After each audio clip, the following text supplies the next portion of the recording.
Davlatimiz rahbari nutqida ayollar sog'lom bo'lsa, oila mustahkam bo'ladi. Ularda ma'naviy muhit, ishchalik kayfiyati yuksaladi, kelajakka ishonch ortadi deya ta'kidladi.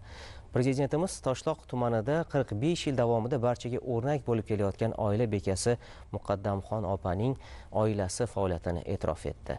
Muqaddamxon opa 35 yildan beri yosh avlodga ta'lim-tarbiya berib keladi. Turmush o'rtog'i bilan birga fermer xo'jaligi tashkil etib, tumandagi 50 ga yaqin oilani daromadli qilgan. Hozir ana shu bag'rikeng va mehnatkash ayol taqdiriga qisqacha nazar tashlaymiz.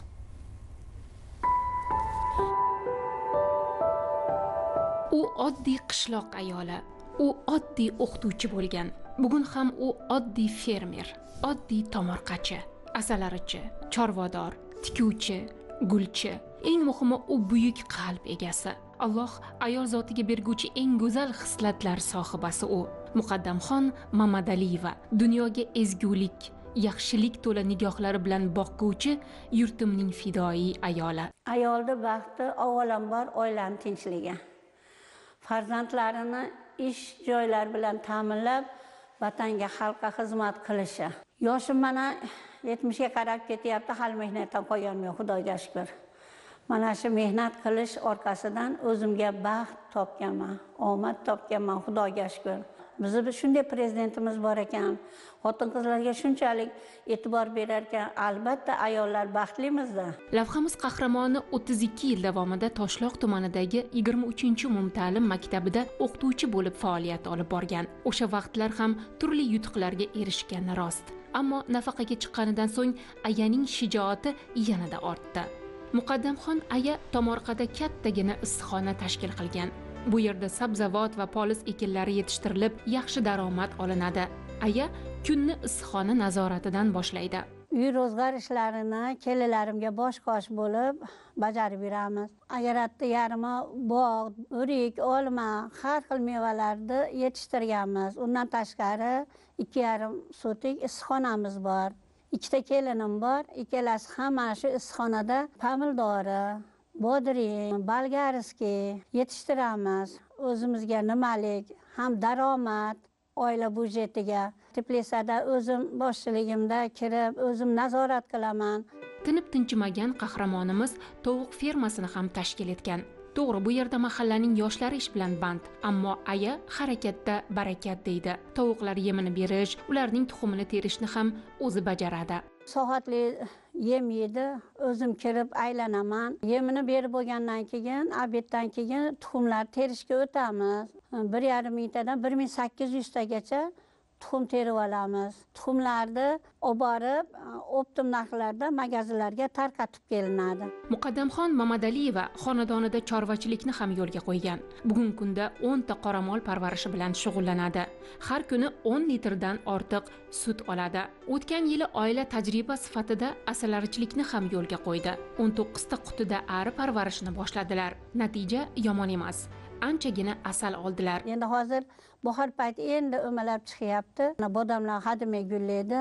Unda yana ishga tushadi, xudo xolasa. Bultir biz asalda oldik, bittali 40 litrli flagada 2 ta paqirda oldik. Undan keyin kuzgisini olmadi, chunki qishda asalari o'zi oziqlanish uchun o'ziga yem bo'lib qoladi deb bittasini oldik, bittasini olmadik. 7 xazina bittasida daromad keltirish uchun. Guvohi bo'layotganingizdek, Muqaddamxon ayaning kunlik ishlari talay. Bu ishlarga ulgurish, bajarish uchun aya kuchni qayerdan olishiga qiziqdik. Buning ham javobi tayin ekan. Gullar parvarishi. Ayaning gullari ham qalbi kabi go'zal. Gul qalbli Muqaddamxon aya gullarga qarash, ularni oziqlantirish, parvarishlashdan zavq va kuch oladi. Nima desam bo'ladi? Ko'ngli pok odam gulni yaxshi ko'radi, parvarish qiladi. U gullar ham haligi xo'jalikda to'polon to'zli bo'lgan xonadonda gul yaxshi o'smaydi. Qachonki tinchlik, yaxshilik, xursandchilik bo'lgan uylarda ham gullar juda chiroyli avj oladi. Ular bilan gaplashaman. Bash chiqarganda suyunaman, munchalaganda suyunaman, ochilganda suyunaman. Ularga havas bilan qarayman. Muqaddamxon Mamadaliyevadan o'rganadigan juda ko'p jihatlar bor.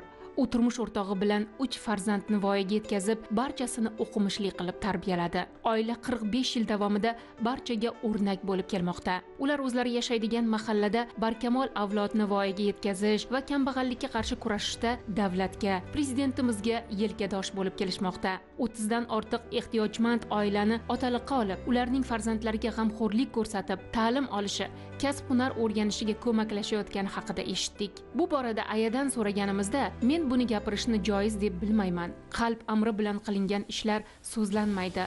Zotan o'ng qo'ling berganini chap qo'ling bilmasin deyshadi-ku, dedi.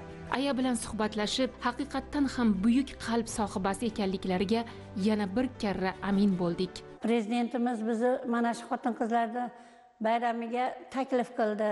Bu yerga borganimizda nomimni juda ham chiroyli sharaf bilan gapirdi. Men bunda juda xursandman, juda g'ururlanib ketdim. Prezidentimizga rahmat, bizni kamtarona mehnatlarimizni shunchalik sharaflab, shunchalik e'tiborga olganligi uchun minnatdorchilik bildiraman. Prezidentimiz ayollarga juda katta e'tibor beryapti. Mana shu tadbirda aytildi, xotin-qizlarni tadbirkorligini kengaytirish uchun juda katta mablag' ajratishini aytib o'tdi. Men bu gaplardan eshitib juda ham faxrlandim, g'ururlandim. Mana mehnatimizga yana mehnat qo'shib, tarmoqlarimizni yana ko'paytirib, mana qoramolchiligimiz bor, buni yanada ko'paytirib, xalqimizga go'sht, sut yetkazib berishga harakat qilamiz. 4 ta 5 ta tarmoq bo'ladigan bo'lsa, buni 7 ta 8 ta tarmoqqa oshiramiz, xudo xohlasa. Prezidentimizning gaplaridan o'zimga kuch, quvvat, g'ayrat oldim. Men juda ham xursandman. Mana shunday O'zbekistonda ayollarga e'tibor beradigan yurtda yashayotganimdan juda ham xursandman va baxtliman.